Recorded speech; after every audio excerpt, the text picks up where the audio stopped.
এখন যাকে স্বরাষ্ট্রমন্ত্রী বানানো হয়েছে আমাকে তো মনে হচ্ছে তার চাইতে অনেক অনেক অনেক গুণ তিনি ইতিমধ্যেই ব্যর্থতার পরিচয় দিয়ে ফেলেছেন। পুলিশদেরকে হুঁশিয়ার করতে চাই, সরকারি গুন্ডা বাহিনী সাজা তাদের জন্য কাজের কাজ হবে না। আইনের আওতায় থেকে পুলিশ তার কার্যক্রম পরিচালনা করবে, সেটাকেই আমরা সমর্থন করব। কয়েকজনকে অভিযুক্ত করে যুদ্ধাপরাধের বিচারের নামে নাটক করা হচ্ছে উল্লেখ করে কাদের সিদ্দিকী বলেন, যারা সে সময় পাকিস্তান সরকারের পক্ষে কাজ করেছে, শান্তি কমিটিতে কাজ করেছে, তাদের বিচার করা হচ্ছে না।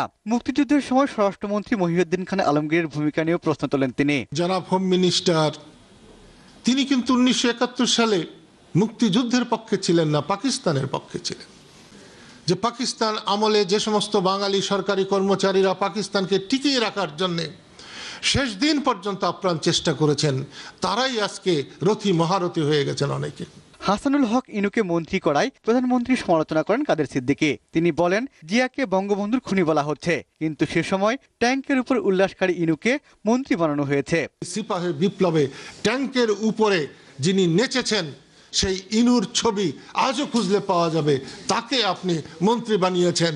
আর জিয়াউর রহমানকে, একজন বীর মুক্তিযোদ্ধা, তাকে আপনি বঙ্গবন্ধুর খুনি বলে অযথা দেশে একটা অরাজকতার সৃষ্টি করছেন। শরিয়া আইনে যুদ্ধাপরাধের বিচারের কথা বলে শপথভঙ্গ সংবিধান লঙ্ঘন করায় প্রধানমন্ত্রীকে পদত্যাগের আহ্বান জানান বঙ্গবীর কাদের সিদ্দিকী। আপনি যদি সহজভাবে পদত্যাগ না করেন তাহলে এই সমস্ত কথার জন্যে আপনাকে পদত্যাগ করতে বাধ্য করা হবে। জাহাঙ্গীর আলম, দিগন্ত টেলিভিশন, ঢাকা।